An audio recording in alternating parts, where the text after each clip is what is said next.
What's up, YouTube? It's your boy Sanchez405 coming at you. It is on the Warpath. If it's your first time to the channel, make sure you click that subscribe button, hit that bell so you get a notification every time we post new content here on the channel. And for everybody else, make sure you like this video and share it out. And also comment. Tell me what you're thinking, because you know what it is. It's part 3 of the Who Is series.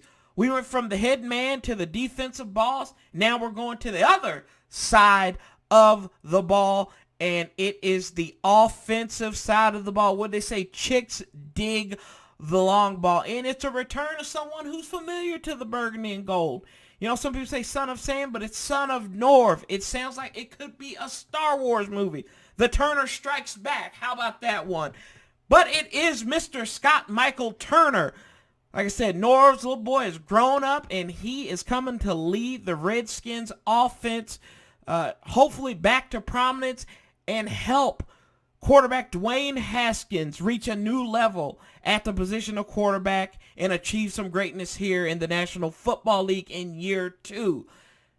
Turner is a 2001 graduate of Oakton High School, and then he went for 4 years to UNLV under former Rams head coach John Robinson, who recruited him. And then he also has a connection to LA Chargers offensive coordinator Shane Steichen. And the one thing about Scott was he only played 5 games through 14 passes throughout his career with the Rebels. So he was getting groomed to be a head coach anyway. And when your dad is an offensive mind, Norv's one of the best offensive minds in the last 30 years in the NFL. So, you know, coaching not bad to fall back on. After college, Mike Riley, who was the head coach at San Diego when Norv was the offensive coordinator, called him up. Said, "You want to be a Badger? I got a GA spot." Gave him a GA spot. And for the Badgers there at Oregon State for a year.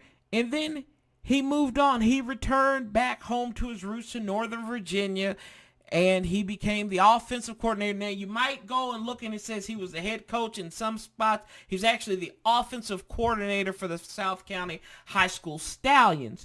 And he was the offensive coordinator for 21 games, so 2 seasons, and made a playoff appearance. They averaged about 24 points per game under Scott Turner in with the offense.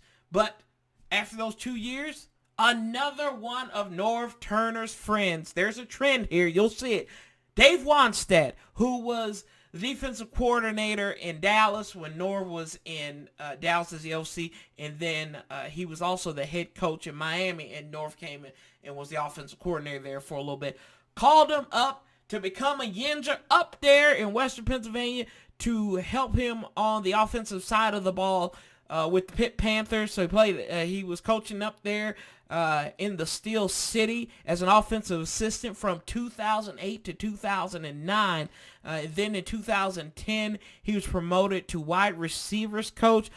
Some familiar names he's worked with: Shady McCoy, Dion Lewis, and John Baldwin had 800 yards receiving the year that Scott Turner was his position coach. And after that, he got his calling, ding, ding, ding, ding, ding, to the National Football League. And another familiar person to Norv Turner called him up. Ron Rivera was taking some job in Carolina to be a first-time head coach, and made Scott an offensive quality control coach, which he was there. He was under the tutelage of Rob Chizinski. So that'll be important here in a second. And in 2 years, they were helping Cam Newton find his way through the NFL. The offense ranked in the top half of the league in yards both years. And due to that success, Cleveland called and was like, "Hey, we need somebody to fix this mess that's bigger than the Washington Redskins." And Rob Chizinski was hired, the offensive coordinator in Carolina, was hired as the head coach. He brought Norv, and he brought Scott Turner along to be a wide receivers coach for the Cleveland Browns. And in one season, they were fired at the end of the season. But in one season, this one guy, Flash Gordon, that's right, Josh Gordon, he was blazing and getting high on the field at this time. Probably off the field too, but whatever. 87 receptions. That was a career high. 1,600 yards. That was a career high. 9 touchdowns. Selected to his only Pro Bowl, and had a first-team All-Pro selection. That's something we haven't had here in Washington. Cleveland has one, y'all, and Josh Gordon. And you think about the people who have tried to pull Josh Gordon up and make him successful. And you can credit Norv's offense, but who's in the room with him trying to make him better? That's his position coach. That was Scott Turner, y'all. Got the most out of him. Got the most out of that bud. Got the very tip of it for him. And never, Josh McDaniels, Brian Schottenheimer could not get that out of him. Or was it Bevel? But wherever he was, they couldn't get out like Scott Turner and Norv Turner did. But like I said, they were fired after that season. They were 4-12. So he was the lone bright spot in that offense. But that's something Scott could put on his resume. Mike Zimmer, familiar name, to Norv, called up Scott and Norv was the OC, but Scott was hired as the quarterback's coach, and he had to help guide, mentor, and tutor a young quarterback by the name of Teddy Bridgewater in his first 2 seasons in the NFL. Teddy Bridgewater threw for 6,000 yards in 2 seasons, had a 65% completion percentage, and earned Pro Bowl honors in 2015, won the AFC North, did the Vikings that year as well. 17 wins in 2 years for Teddy Bridgewater under the Turner experience.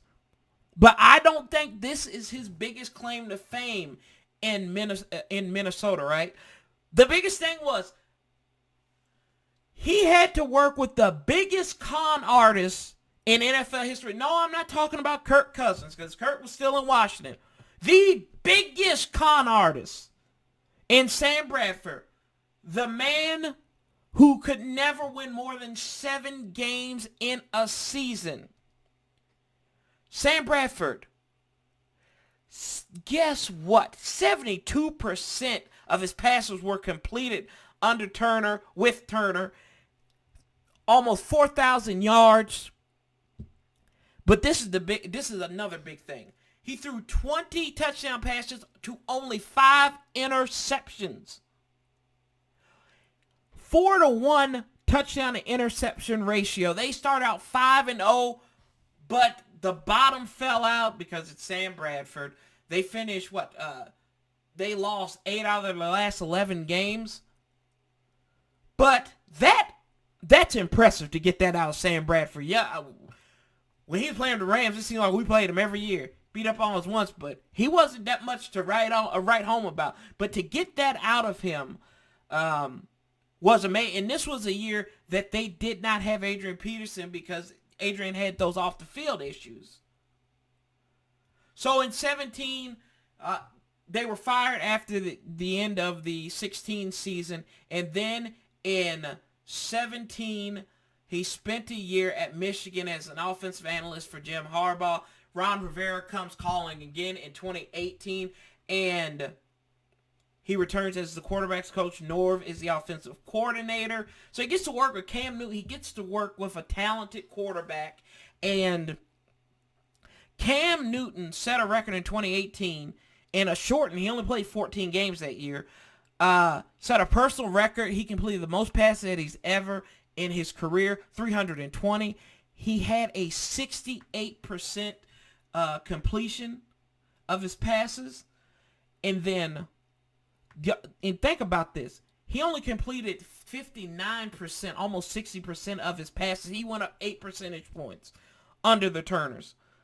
Kyle Allen started out really good that first half of the season last year, threw for 3,000 yards when Cam was hurt after week 2, 17 touchdowns, 216 interceptions. A lot of those were backloaded interceptions. 62% passing completions percentage.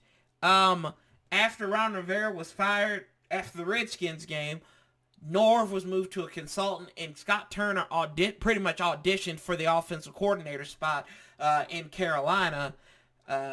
15 points per game in those last 4 games. The offense averaged 3 turnovers per game as well. I don't see, this is awkward. If I hadn't said this at the beginning of the video, Norv was lame duck. You move him out there so you get his son to replace him. That's awkward. So I'm not going to really chalk this mess up. There was a lot of confusion there. And he had Will Greer and Kyle Allen, who was declining. He was throwing too many picks at the time. I don't. And then I thought it was awkward that he was going to take this job in Washington because he's going to work for the man who fired him in Dan Snyder when he replaced Kevin O'Connell here. But what is my assessment of this? I like this hire because of what he can do. Now, you could say these guys, Josh Gordon is a talent, but to get those numbers out of that talent, there's got to be somebody willing to work with him, right?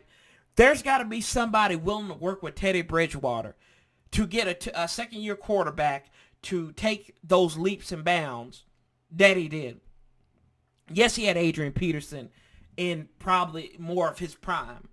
Sam Bradford, I think that's his biggest accomplishment, is Sam Bradford.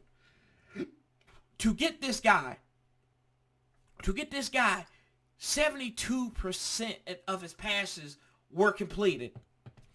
Cam Newton loves him, talks highly of Scott Turner.